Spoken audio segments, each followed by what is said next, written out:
大家好，欢迎大家来到蓝同学脑洞工坊，我是蓝胖。本期节目呢，咱们来聊一个非常科幻的话题——脑机接口。脑机接口是指在人或者动物的脑和外部设备之间创建一个直连线路，以达到单向或者双向的信息交换。用大白话来说呢，就是用数据线把大脑和机器连在一起，这样就可以用大脑当中的意识直接来操控机器，或者也可以反过来，用机器来直接操控大脑当中的想法。哇哦，这个理念呢，听起来还是相当的炫酷的。人类最早的脑机接口的研究要追溯到上个世纪70年代了。当时人类利用设备监控到了猴子在运动时大脑中的神经元放电频率，因此开始想办法来人为干预这些神经元。而后来到了90年代时，针对运动神经元的脑机接口开始了快速的发展。当时世界上的多个研究小组都成功的利用神经集群记录技术，捕捉到了大脑中运动皮层的复杂神经信号，并且可以用这些信号来控制外部设备了。这就是我们说的单向脑机接口。目前呢，人类研究出来的脑机接口主要是分为两种，分别是侵入式脑机接口和非侵入式脑机接口。这两种脑机接口呢，从名字上就很容易理解。侵入式脑机接口一般是需要通过手术将线缆植入到颅腔内的大脑灰质层中来捕捉脑神经信号的，而非侵入式则一般使用外部佩戴式设备来监控大脑当中的信号，也常常被称作神经成像术。侵入式的脑机接口呢，可以获得最清晰的神经信号，但是由于设备会植入到人体当中，因此容易引发免疫排斥反应。而非侵入式的脑机接口则没有了这种烦恼，但是代价就是相对模糊和不稳定的脑电波信号了。目前科学家对于脑机接口的应用还仅仅限于医疗用途。2005年时，一家名叫 Cyberkinetic 的公司在获得了美国 FDA 批准后，对9位身患运动功能障碍和瘫痪的病人进行了侵入式脑机接口临床试验。其中的一位名叫 Matt 的病人在术后成功地利用自己大脑当中的运动意识操控了一只机械臂移动，并且在经过训练后能够用意识来控制电脑鼠标了。哇哦！这家公司呢，也于是成为了历史上第一家成功应用脑机接口技术解决人类疾病的商业公司。而这2年，又有另外一家脑机接口公司被推上了媒体的风口浪尖，也成为了科学界争议的焦点。它就是马斯克的 Neuralink 公司。咱们也来重点介绍一下这家公司。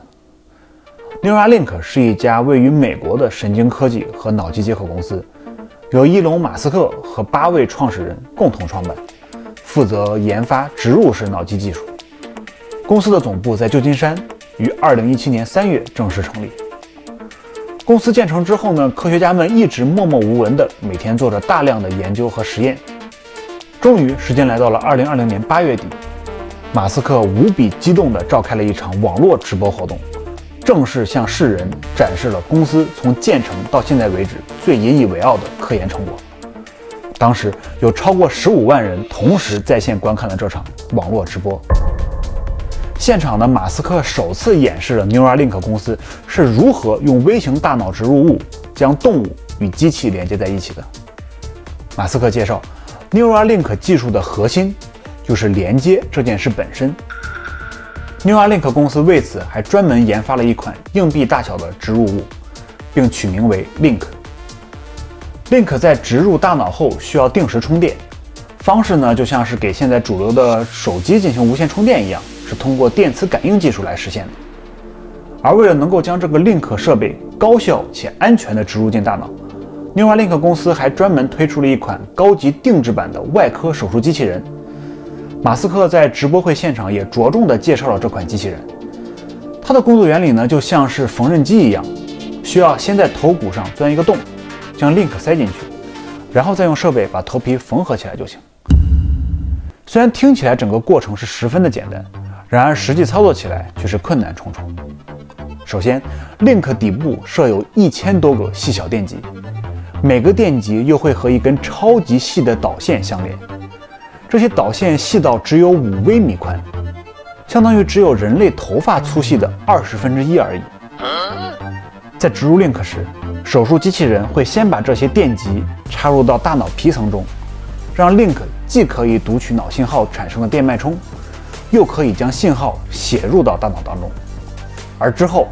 缝纫导线的过程才是真正的重头戏了，充满了类似科幻片一样的不真实感。Neuralink 研发的这款机器人可以像缝纫机一样，把这些极其细的电极线缝入活体大脑当中。之所以有必要研发这款外科手术机器人来操作，是因为在进行如此精密的脑部手术时，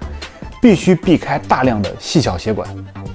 如果一不小心击穿血管的话，不仅会导致附近的神经元萎缩，而且设备的信号质量也会逐渐的下降，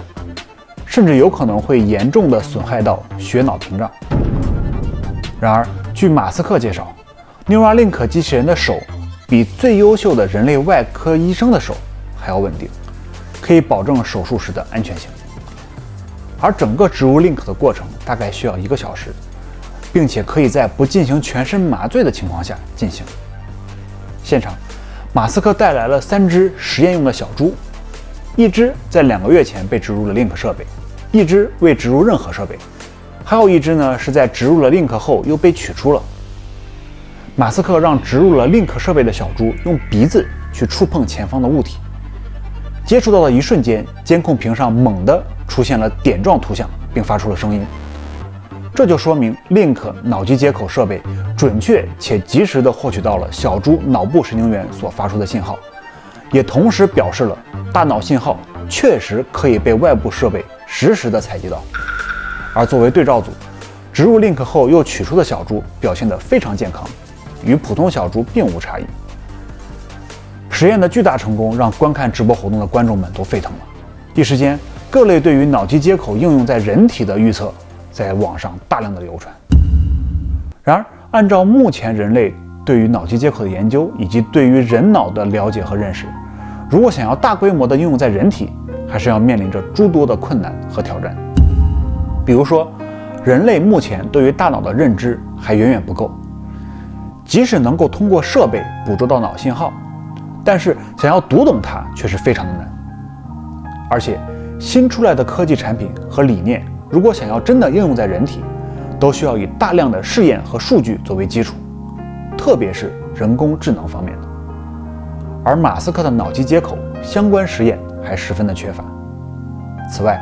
即使马斯克表示说自己的这台手术机器人可以保证精确性和安全性，然而一切的手术都是有风险的，一旦机器人出现故障，稍微手一抖，可能就是一条人命的代价。而关于脑机接口的未来，我认为科学家们应该还是会先从医疗方面开始发展的。事实上，人类早就已经开始使用脑机接口来治病了，其中最有名的就是人工耳蜗了。人工耳蜗也是人类迄今为止最成功、临床应用最广泛的脑机接口。据了解，目前全世界范围内已经有近100万人接受了人工耳蜗植入手术。然而，除了听力障碍以外，目前人类还是有非常多的疑难杂症没有办法根治，其中很多都是和大脑相关的，比如说失忆、瘫痪、抑郁、失眠等等。不过我相信，在经过了更多的实验和对比后，科学家们终有一天会掌握到人脑信号当中那些最关键的可能会治病的部分，进而通过外部设备干预的方式来治疗，前景还是非常美好的。那么你对于脑机接口的未来有什么看法呢？欢迎在视频下方留言告诉我。今天这期节目就是这样了，感谢您的收看。如果你喜欢这期节目的话，不要忘记点赞、转发、留言以及订阅。我是蓝胖，我们下期节目再见。